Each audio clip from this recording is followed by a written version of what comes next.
Hello everyone. This is your professor once again, Danny Araneta Cabulay, for the course Accountancy Research. We are now in video lecture number 8. And for this topic, we will be talking about a very exciting type of research. It is called action research. Ano ba ang action research? As the word implies, it means you have to take action. Mabilisan ito. Hindi ka mag-spend ng ilang buwan o ilang linggo para lang makahanap ng solution sa iyong problema. Action research means it has to be done fast. Okay?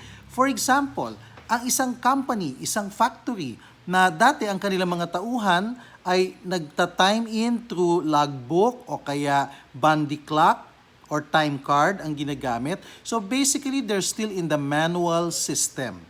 Tapos pag manual system, alam mo naman, meron silang tinatawag na cut-off, payroll cut-off. Para makasweldo ka sa 30, yung trabaho mo hanggang 27, yan ang kukomputin.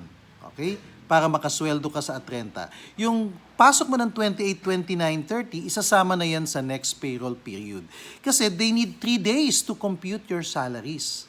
Matagal, di ba? So, that could be a very problematic or tedious process. Maraming errors ang pwede mangyari sa manual system.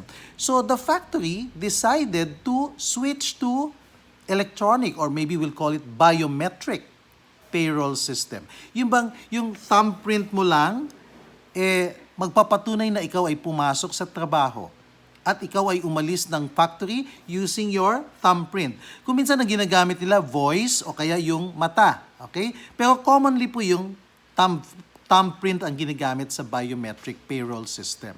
So yan po, hindi ka na magko-compute kasi it is the computer that actually computes your attendance and then computes your salary and then it produces reports.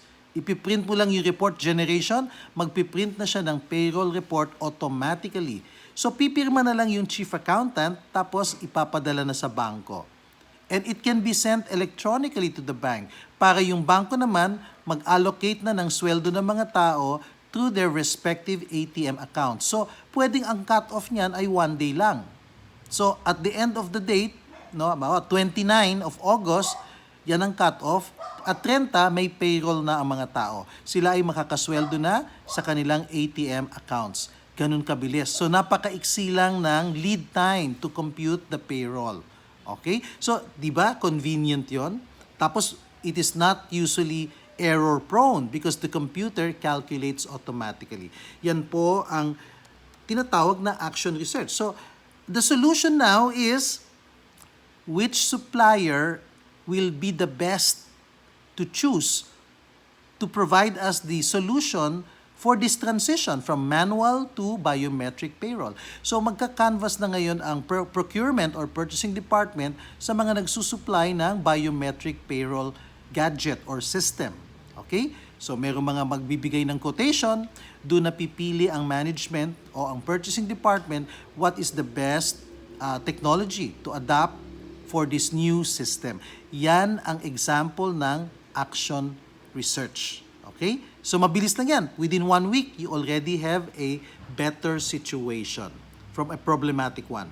So maraming tawag sa action research. Sometimes it is called participatory action research or PAR. Sometimes it's also called community-based study, practical research, cooperative inquiry, work-based research, action science, and action learning. Basically, it's an approach typically used for improving conditions and practices in a broad range of work and business environments. Now, action research, let's define this, is a process that involves people and social situations that have the ultimate aim of changing an existing situation for a better one. Kaya kung may problema ang isang company, let's say may problema sila sa tao nila, laging late, laging absent, what could be the possible solution? You can do an action research. Action research strength lies in its focus on generating solutions to practical problems and its ability to empower professional practitioners, entrepreneurs, and teams by getting them to engage with research and subsequent development or implementation activities that address identified problems. That's why in the corporate world and even in the government, paboritong ginagamit nila ang action research. Yun nga lang, hindi nila alam na action research pala yung ginagawa nila. Okay? Maraming klase ng models or theoretical framework ang action research. The most popular one is the systems model approach. Okay? Ito yung tinatawag nila na dati IPO, Input Process Output. Of course, another term could be ITO or Input, Transformation, and Output. So when you talk about the input stage, yan yung unfreezing stage. So you try to find out what are the data that you need to make a good decision. So those are your inputs. You have to do planning. You have to make a preliminary diagnosis. What exactly is the problem? What is the root cause of that problem? Then you get feedback and then action planning. Now, the second stage is the transformation phase. So you are going to process everything, the data that you gathered. And you have to learn lessons from your past mistakes perhaps. And then the processes, you have to perform them. You have to learn the journey. What is the journey like? Okay? You take action steps. This is now the changing phase because you're changing a lot of things. You're changing materials, you're changing behavior, you're changing procedures, policies, technology, etc. The last stage of the systems model approach is the results phase or the output phase, also called the refreezing phase. Here, you look at the results, what are the changes in behavior, you gather data, and then you measure the effectiveness of the results. Okay? So, then you come up with a feedback, going back to the input stage again. Another typical model is the PAR model. So, you look at life in society, you engage the people in that environment, and then you process their experiences.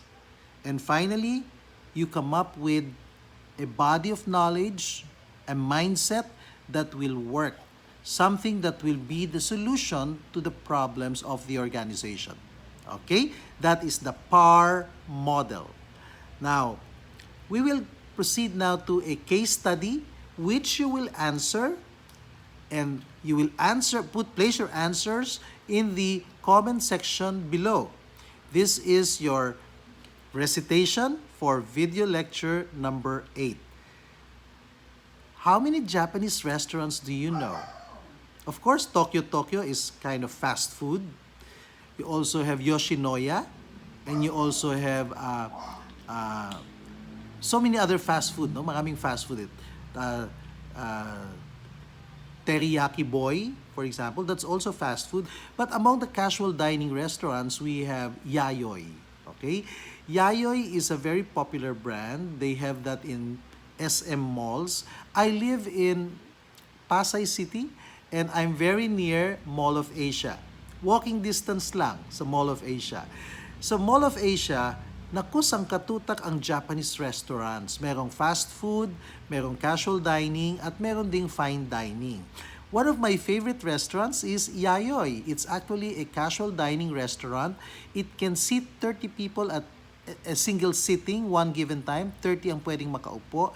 So, maliit lang siya na restaurant. Pero bago nag-pandemic, punong-puno lagi ang Yayoi, especially during lunch and dinner.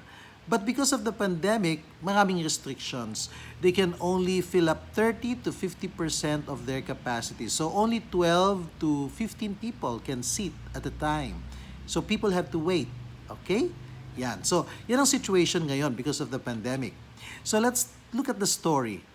The chef and the owner of a Japanese restaurant in Pasay City investigated on the break-even status of the outlet despite achieving a favorable food cost of 30 to 32%. Alam mo, para kumita ka sa restaurant business, dapat ang food cost mo ay 30 to 32%. Pag tumaas ka pa dyan, medyo mababawasan na yung profit mo. Okay? Pero, bakit nagtataka sila? Tama naman ang ating food cost, pero bakit break-even lang tayo? Wala tayong profit. Bakit kaya? Okay? In collaboration with the cost controller, the chief accountant, and the marketing officer, a 2-week action research revealed the following findings. Ayan, nag-imbestiga sila. Remember, pag gumagawa ka ng action research, you need to investigate the problem. Okay? What's going on? Okay? You look at the situation. O tinatawag nila na diagnostic. Okay? First finding, the number of covers per month was just sufficient to cover the restaurant's fixed cost.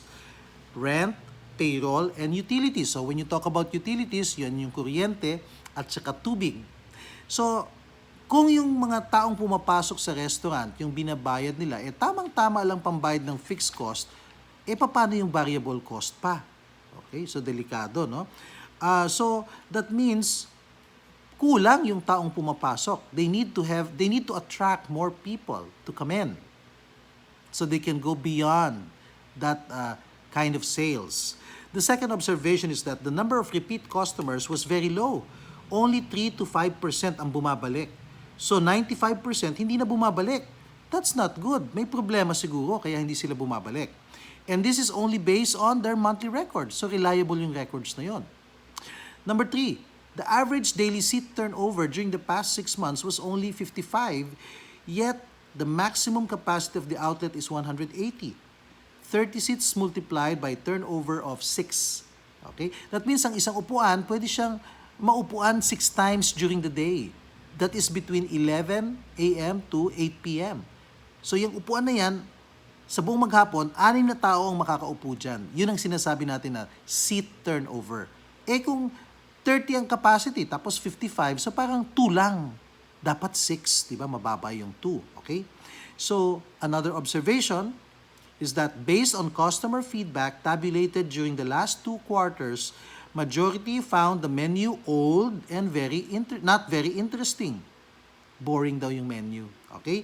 The service was slow. Yan. The entrees, yung mga putahe na ino-offer sa menu, are too pricey. Mataas daw ang presyo. Okay? So, given these findings, the team decided to undertake major reforms in the menu. Binago nila yung menu. Service training of crews para gumanda ang service, and a more aggressive targeted sales promotion. So meron silang mga ganong solution para ma-address yung mga observations sa action research. So yun ang kanilang implement. So sometimes the recommendation in an action research, maaring hindi lang isang recommendation. They could be several. Okay? Now here is the question you need to answer at the bottom of this video lecture in the comment section. Ito ang gagawin nyo.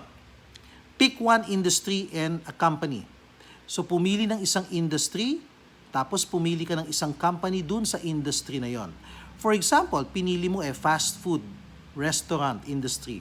Tapos ang pinili mong company ay McDonald's. Ayan, step 1, nagawa mo na. Or kung gusto mo naman ay airline industry, then ang pinili mong company ay Cebu Pacific. There you go. That's an example of an answer for the first item or first bullet. Then, identify a specific problem which can be solved through action research. Okay, I'll give you an example. Kung pinili mo ay McDonald's sa fast food industry, ano yung pwedeng problem? Okay? Alam mo, kung minsan sa McDonald's, may makikita kang buhok o kaya stapler, bala ng stapler dun sa, ano yun, yung swirly bits nila. McFlurry pala, McFlurry. Kasi kumain kami dun, merong staple wire. Kung nalunok mo yon, maoperahan ka, delikado. So, nako-contaminate yung food. So, food contamination is a potential problem. How can we solve this through action research? Okay? So, nangyayari ang food contamination in a fast food outlet, and through action research, we can solve it by looking at the process, looking at the packaging of the raw materials that we're using, and maybe observing absolute safety and sanitation in the workplace. So, then maiiwasan natin yung customer complaints and possible litigation kasi pwede kang mademanda doon. Okay? Now, on the second example, Cebu Pacific yung pinili ko, airline industry. So, what specific problem can we think of na pwedeng mangyari sa isang local airline company like Cebu Pacific? For example, delayed flights. Ayan. Naku, nakakabwisit yung delayed ang flights. Lalo na kung yung mga pasahero may mga sasalubong sa kanila, tapos mag-aantay yung mga sasalubong ng 1 oras kasi delayed ang flights. Okay? So, we can solve this through action research by finding out what are the possible root causes of delayed flights. Bakit ba nangyayari yung delayed flights? Okay? Then, we will realize that there are certain root causes that we can address, pwedeng ma-solve kasi it is within our control. Pero may mga bagay na hindi natin makokontrol kasi yung airport ang may control. Okay? So, we will try to do our best to solve those that we can solve. And we can only manage those that we cannot solve. Okay? So, that's how you answer questions. Okay? So, 2 to 3 sentences lang. Kung gusto nyo habaan, okay lang. Sige, kung makuda kayo, marami kayong gustong sabihin, matalino kayo, fine, go ahead. Impress me so you get a better grade. But minimum, 2 to 3 sentences. Okay? So, I hope the examples are clear and the question for the recitation is clear. Okay? So, I hope you enjoyed this short lecture on action research. So, answer the questions now. I will see you in video lecture number 9. Bye!